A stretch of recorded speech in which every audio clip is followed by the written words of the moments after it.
L'Afrique est un continent plein de richesses et de potentialités, tant sur le plan des richesses naturelles qu'humaines. Malgré cette richesse, le continent reste confronté à une précarité sans précédent. Qu'est-ce qui empêche donc le continent africain de se développer, de prendre son envol économique et de s'inviter dans le concert des continents prospères? Voilà entre autres questions auxquelles Mohamed et Amidou Doumbia tentent de répondre dans leur ouvrage intitulé « Les maux et les remèdes de l'Afrique ». Nous croyons au projet africain.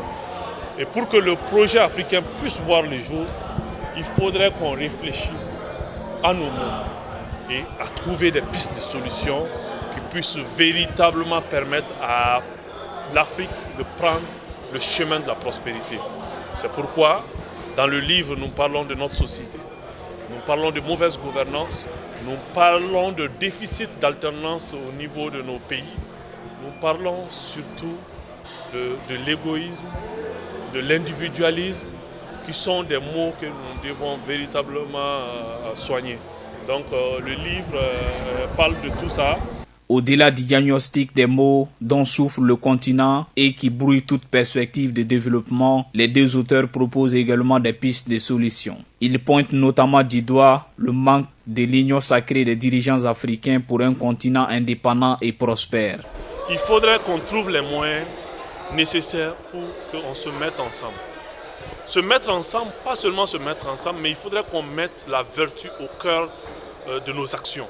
Il faudrait que les dirigeants africains comprennent qu'il est arrivé à un moment donné qu'on aille vers l'excellence, qu'on ne regarde pas dans le rétroviseur et qu'on travaille véritablement à regarder les meilleurs du monde pour nous en inspirer. L'individualisme des dirigeants africains qui ne pensent qu'à leur bien-être personnel et celui de leur famille n'aide pas le continent et cultive l'injustice dans les pays africains. Mais que nos responsables le comprennent, que seuls nous ne pouvons pas le faire.